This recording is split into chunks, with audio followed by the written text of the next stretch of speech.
সময় যত গড়াচ্ছে ততই হ্রাস পাচ্ছে যুক্তরাষ্ট্রের মুদ্রার দাম। গত ১৩ জানুয়ারি মার্কিন ডলার সূচক ছিল ১১০, সেখান থেকে তা নিম্নমুখী হচ্ছে তো হচ্ছেই।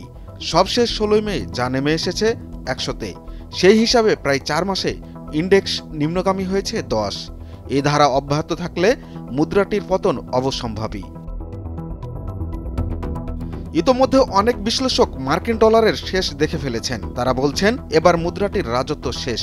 গোটা বিশ্বে শিগগিরই এর আধিপত্যের অবসান ঘটতে যাচ্ছে।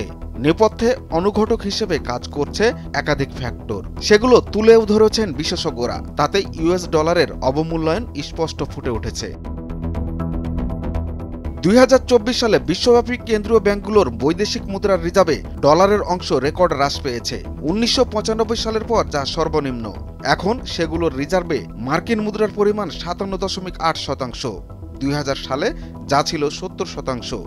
বর্তমানে স্বর্ণের মজুত বাড়াচ্ছে সেন্ট্রাল ব্যাংকগুলো, সেই সঙ্গে বৃদ্ধি করছে ইয়েন ও ইউয়ান।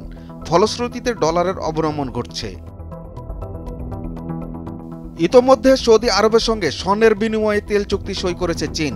এর আওতায় মধ্যপ্রাচ্যের দেশটি থেকে নিজস্ব মুদ্রা রেন মিনবিতে তেল কিনছে বেইজিং। পরে রেন মিনবিকে স্বর্ণে রূপান্তরিত করছে রিয়াদ। ফলে ব্যাপক হারে ডলারের ব্যবহার কমেছে। ইউক্রেনে আগ্রাসন চালানোয় পশ্চিমাদের নিষেধাজ্ঞার মুখে ডলারে বাণিজ্য থেকে সরে এসেছে রাশিয়া। চীনের সঙ্গে ইউয়ানে ব্যবসা করছে দেশটি। ইতোমধ্যে ভারত ও তুরস্কের সঙ্গে স্থানীয় মুদ্রা ব্যবহারে চুক্তি করেছে রুশরা। অন্যান্য দেশও অনুরূপ পদক্ষেপ নিচ্ছে। পরিপ্রেক্ষিতে সারা বিশ্বে ডলারের আধিপত্য হ্রাস পাচ্ছে। চীনের সিআইপিএসে এখন ১০০টি দেশের ১৫০০টিরও বেশি আর্থিক প্রতিষ্ঠান লেনদেন করছে। ইউএস সুইফটের বিকল্প হিসেবে আবির্ভূত হয়েছে এটি। এছাড়া বিশ্বের ৪০টি দেশের সঙ্গে ডলার ভিত্তিক বাণিজ্য প্রত্যাহার করেছে চীন। ফলে ডলারের ব্যবহার আরও কমেছে। ২ এপ্রিল চীনসহ শতাধিক দেশের উপর বাড়তি শুল্ক আরোপ করেন মার্কিন প্রেসিডেন্ট ডোনাল্ড ট্রাম্প। এরপর নাটকীয়ভাবে হ্রাস পায় ডলারের দর। ২১ এপ্রিল সূচক দাঁড়ায় ৯৯.২১-এ, গত ৩ বছরের মধ্যে যা ছিল সর্বনিম্ন। ১২ মে পাল্টাপাল্টি শুল্ক কমাতে চুক্তি সই করে যুক্তরাষ্ট্র ও চীন।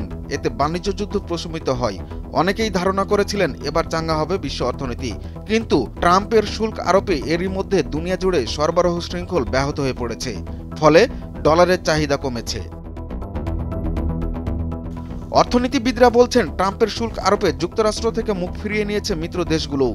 সেই তালিকায় রয়েছে কানাডা, ব্রিটেন, ইউরোপিয়ান ইউনিয়নের একাধিক দেশ। পণ্য আমদানি রপ্তানির জন্য বিকল্প বাজারে যাচ্ছে তারা। তাতে মার খেয়েছে মার্কিন অর্থনীতি। ফলে ডলারের তেজ কমেছে।